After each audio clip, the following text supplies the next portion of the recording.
But yes, hello. Welcome to today's webinar on the hybrid work model, returning to the office and beyond. I am your host and presenter, Katie Thompson, and I'm very excited to speak with you today about the hybrid work model. I am the business development manager of Commute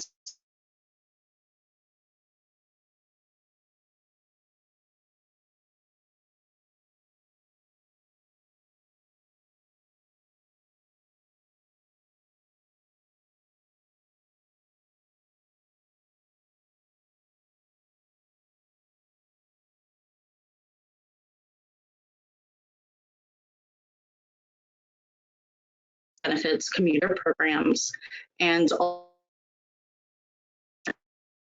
scheduling to help businesses and properties react to and be part of the regional transportation resulting from the Transform 66 inside the Beltway.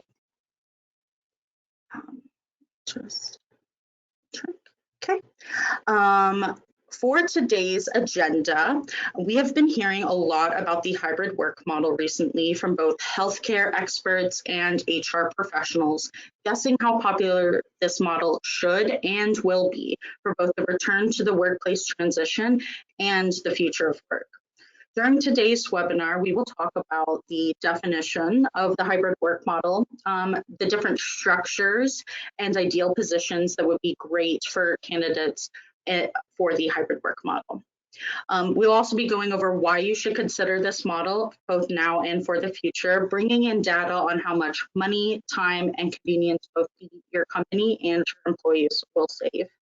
And finally, the preparations you may need to take for your company, managers, and workspaces to make sure everyone is safe as we return to the office, but also how to keep up morale and company culture in the hybrid work environment. So, the hybrid work model.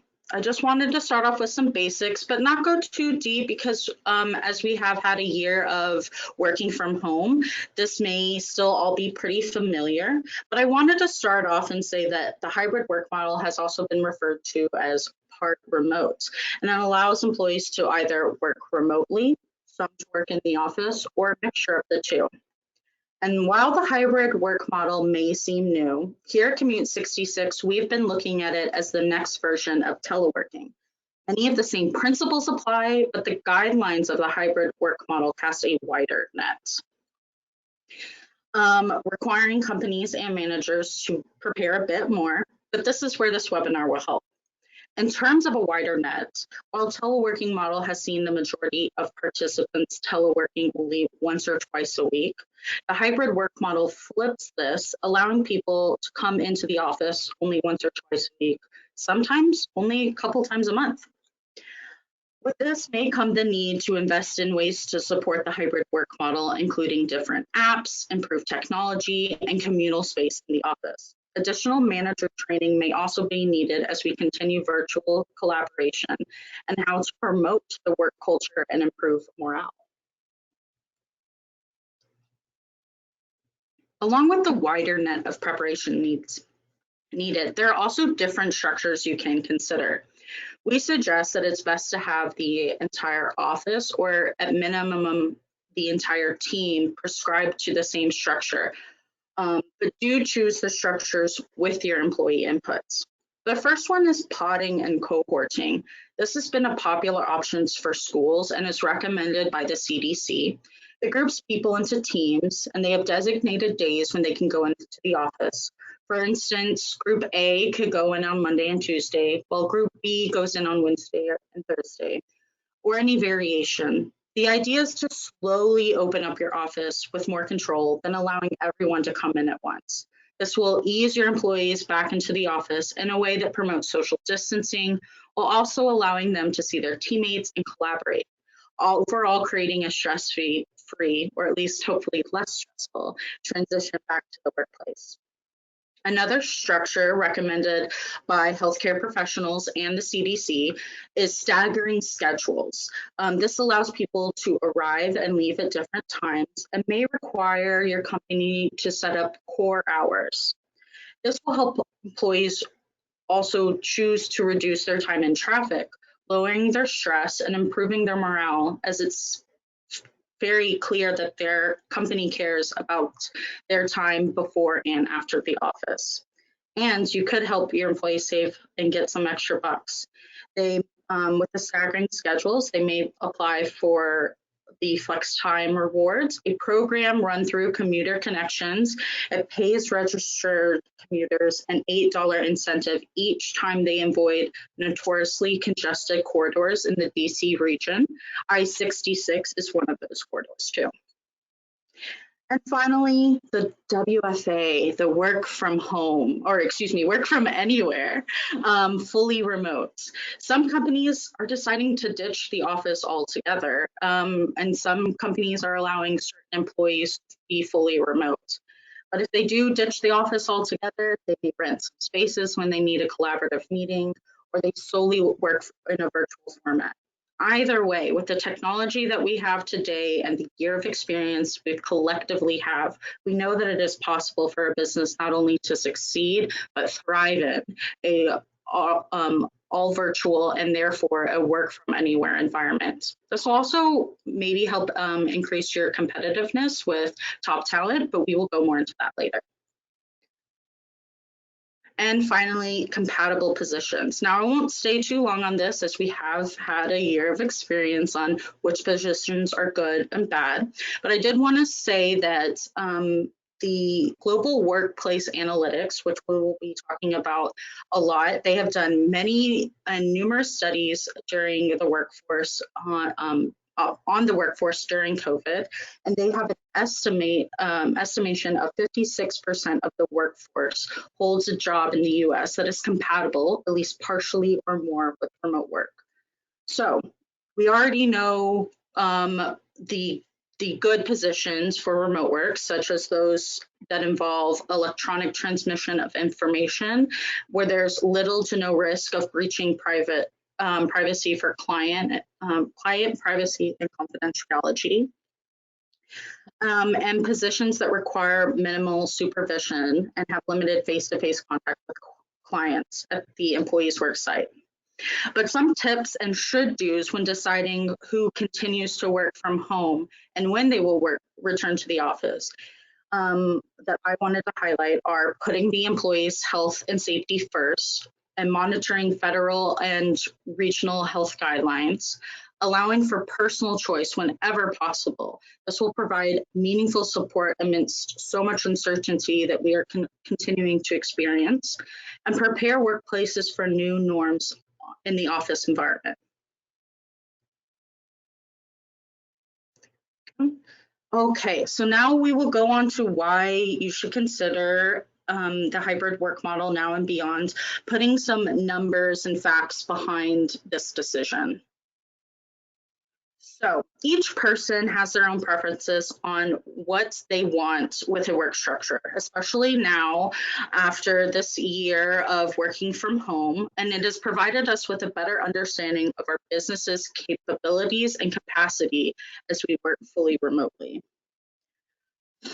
So the first point is that many executives and business leaders have the desire to keep the office, and the majority reasoning behind it is to keep company culture.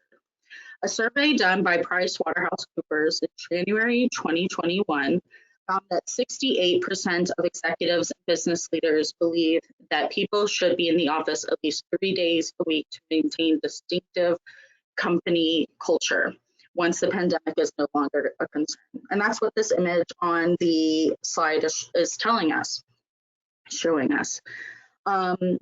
And employees recognize the importance of the workspace and what it does in collaboration, accessing equipment or documents securely, and meeting with clients and colleagues, or even experiencing trainings and career development.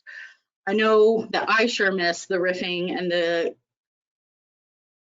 one-off conversations that can really inspire different innovations and programs and help us all be more innovative and better workers together.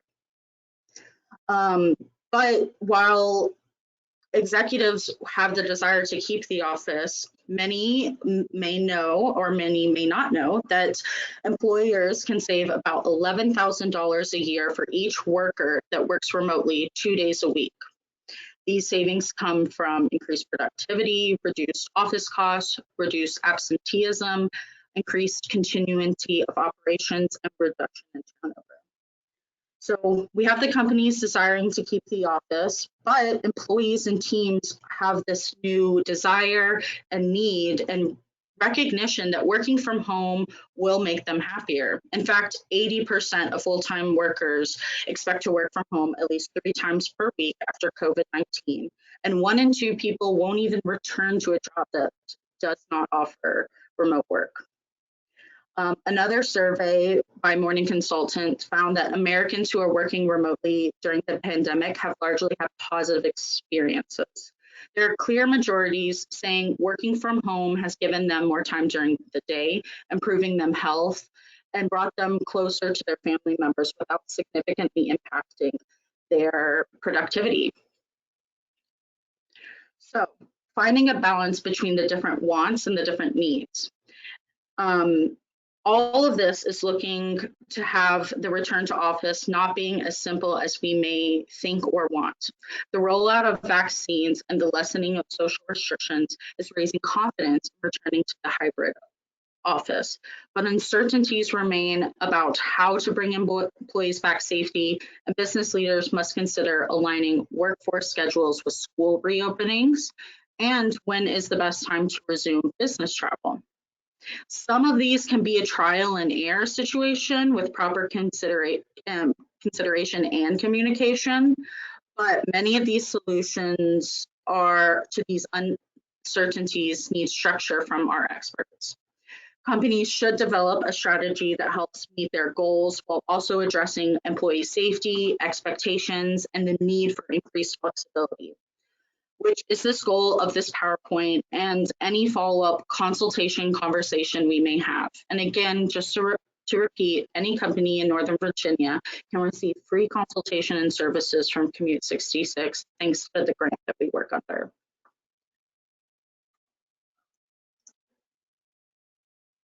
So why should you consider this specifically for your company? First off, future forecasts show that, the hybrid work model will be the future of work, but Global Workplace Analytics believes that 25 to 30% of the workforce will be working from home multiple days a week by the end of 2021. With this comes increased competitiveness in finding top talent while also expanding your pool of top talent. This will help your company to be more competitive, flexible, and in a resilient position to continue your operations. Company benefits. So on the screen, you can see this telework savings calculator light.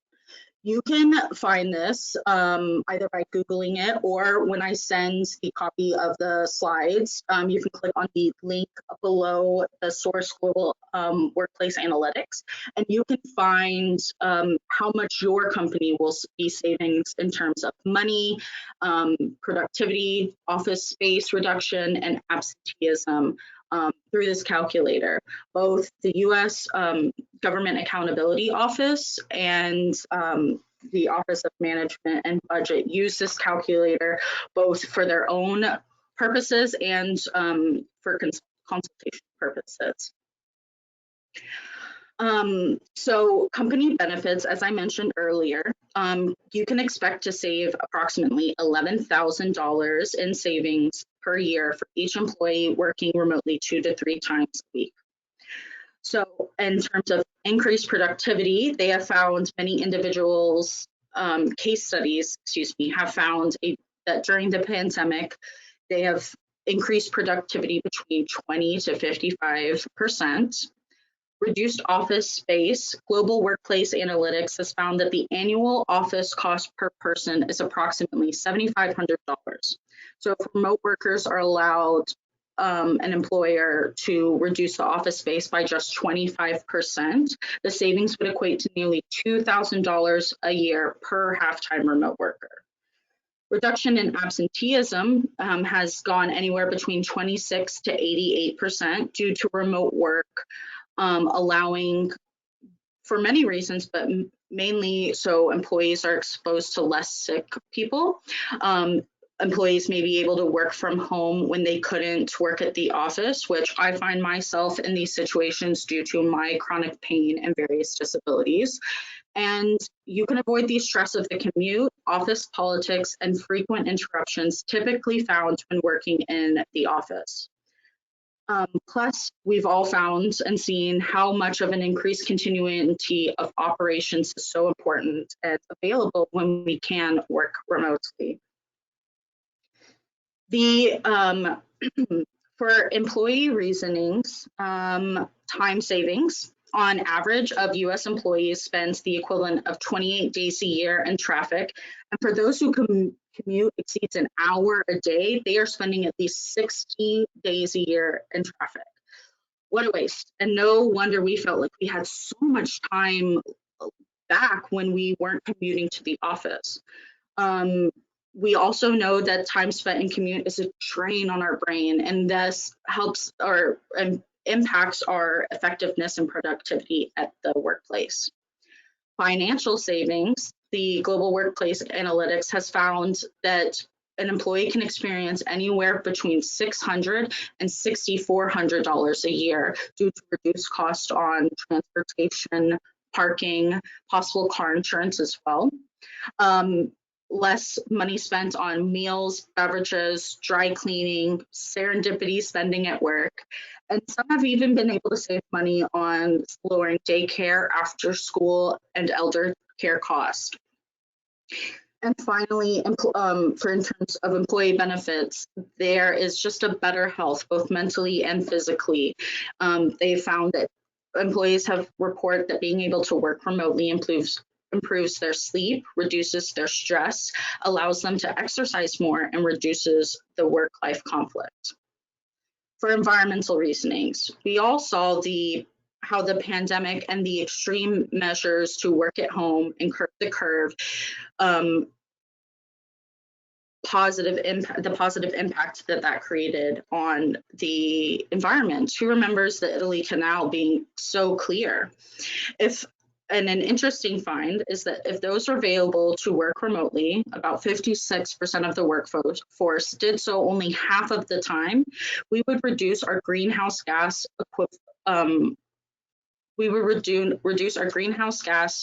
emissions approximately the equivalent of New York State's workforce off of the road, which equates to 9.6 million people.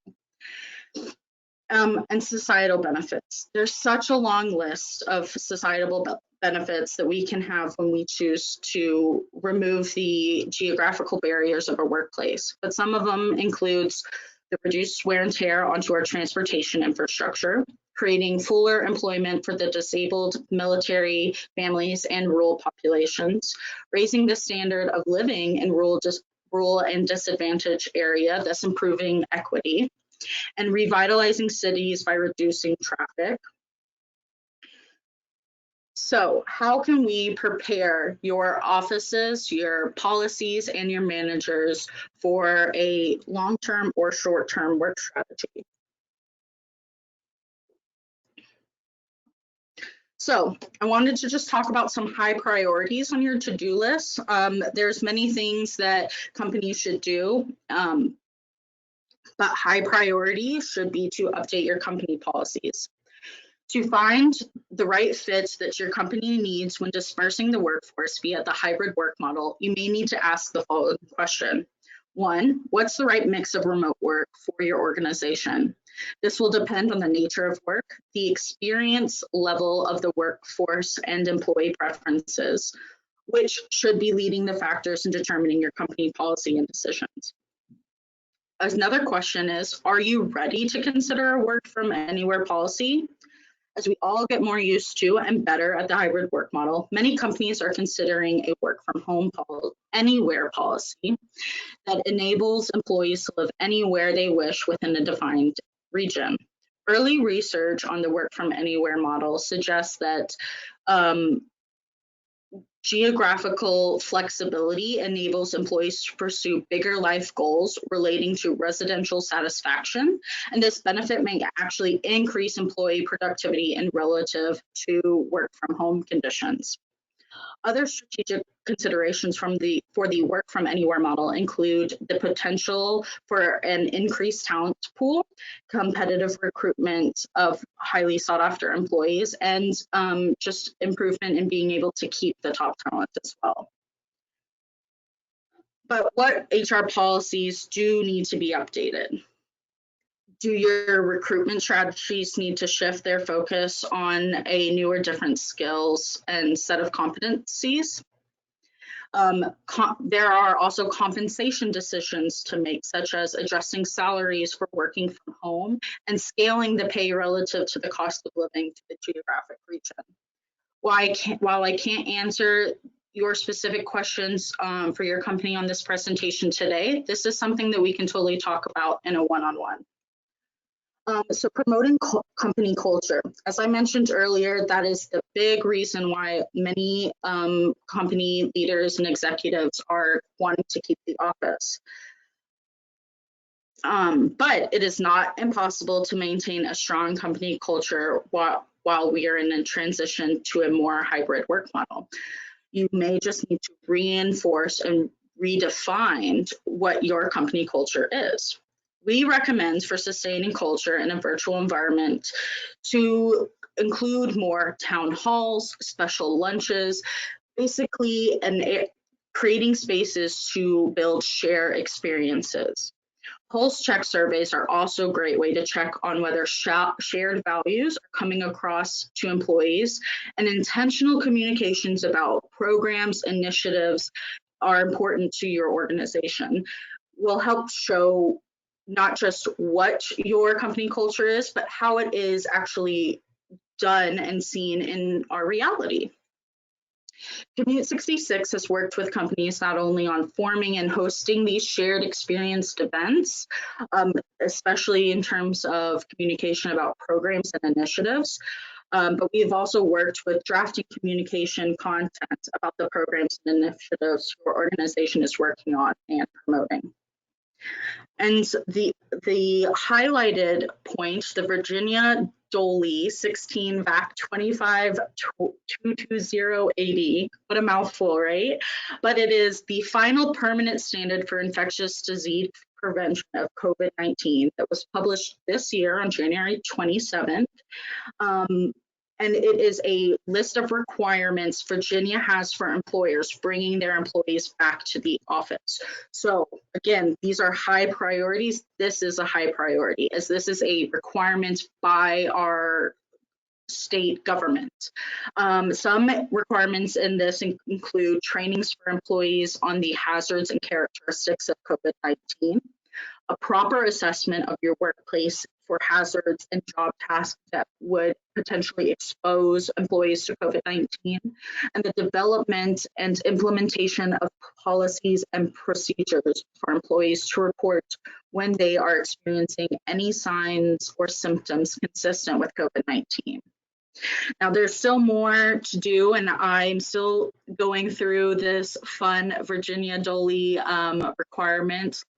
And it's pretty extensive, but hopefully we will all be able to figure this out together. And finally, the image on the screen is the new proposed timeline on return to work.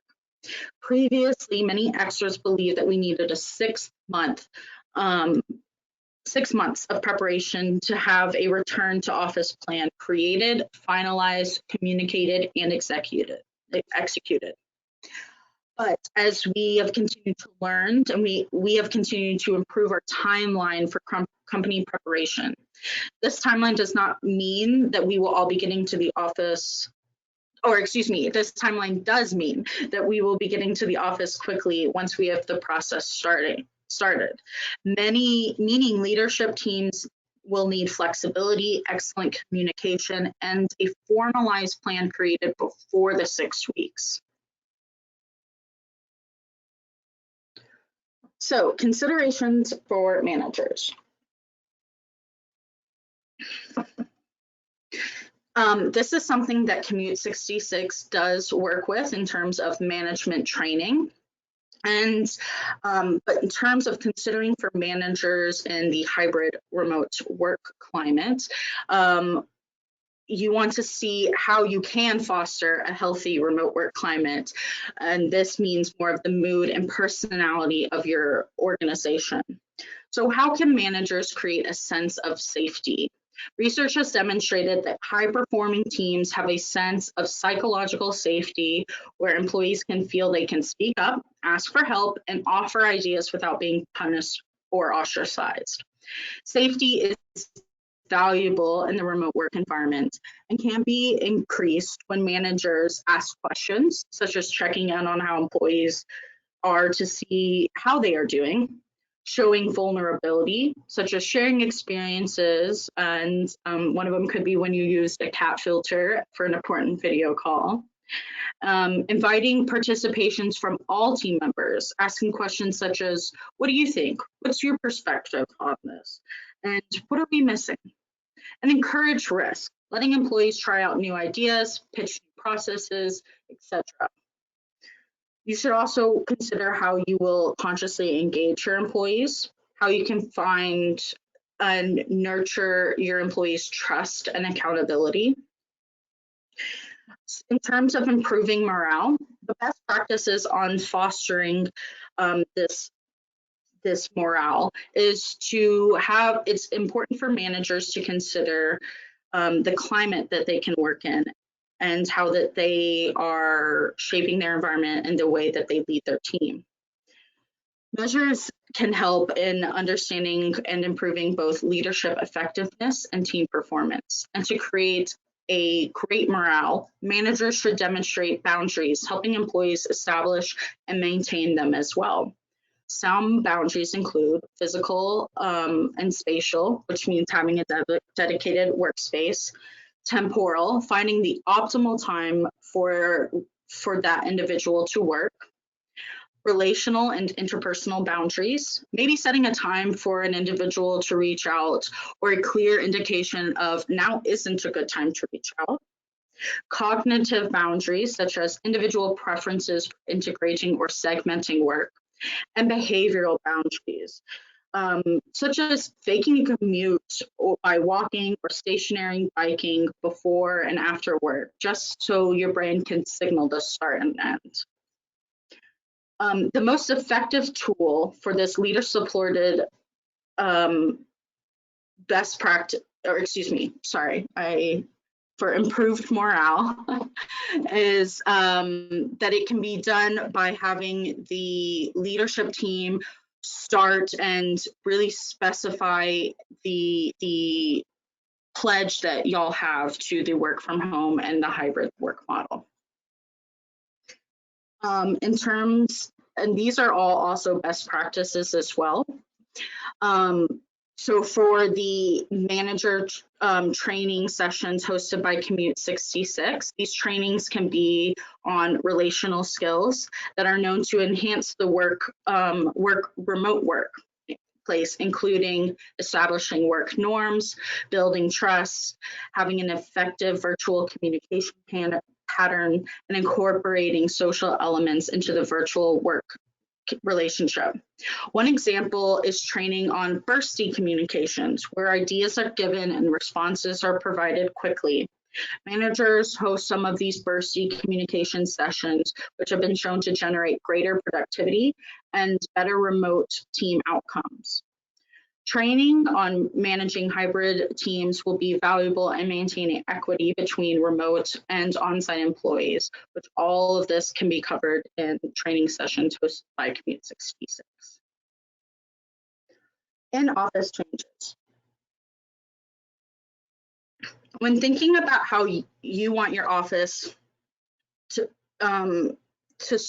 when considering the hybrid work model, you must consider how you want your office to serve your company and your employees. As we move into a more hybrid work model, many experts are thinking offices will downsize, but at minimum, everyone will need to remodel and rethink about how we use the office. This doesn't mean that you have to spend a ton of money on remodeling, but it does mean that you may need to place clear indications of how to promote social distancing. And a majority do believe that we will be using the office primarily as a space for collaboration and community building with some individual workspace to allow solo work. The office space will be viewed more so as an amenity than a necessity.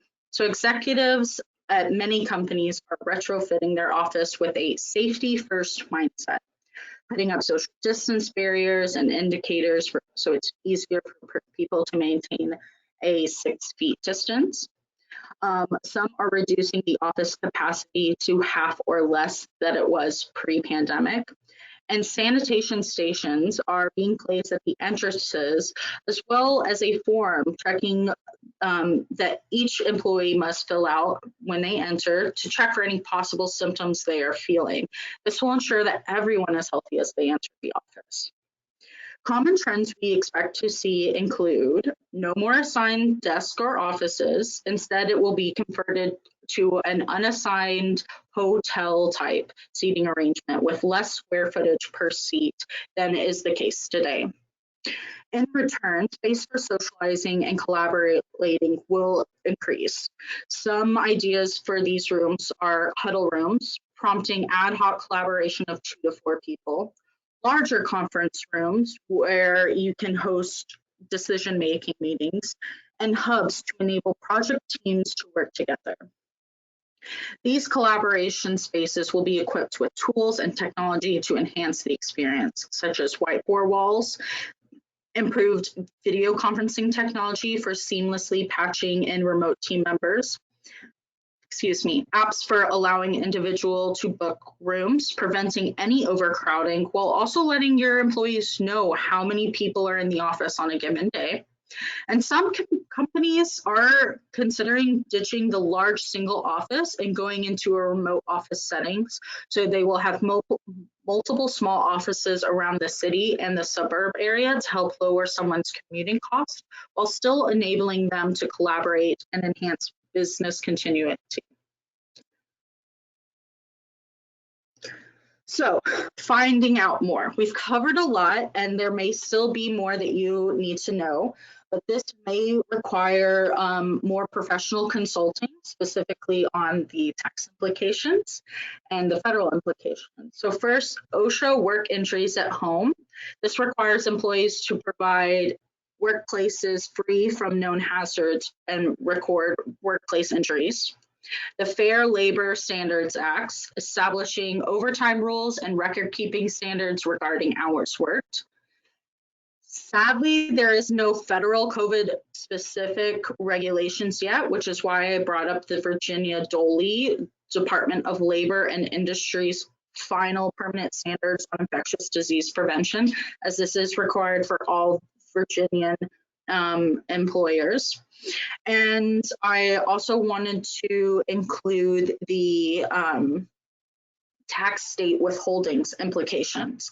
Now, we are no tax experts or advisors here at Commute66, but there are state-specific tax consequences that are likely to evolve depending on the number of employees and roles performed while working from home.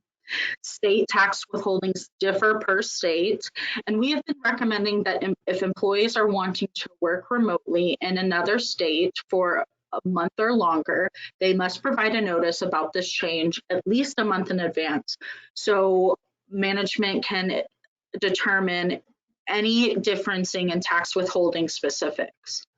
And again, Commute66 always recommends seeking advice from a tax professional regarding specifics to your organization.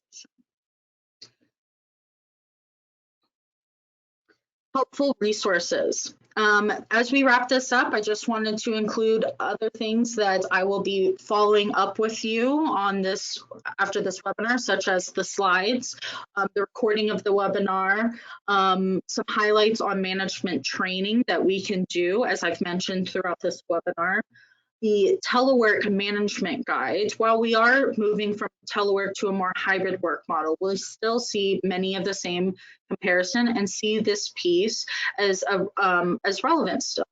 So this will be coming to you in an email from me. And again, just any assistance that Commute66 can give personally in creating and communicating a hybrid work model. Yeah, these are the resources that will help you create and carry out an effective return to office plan. So thank you.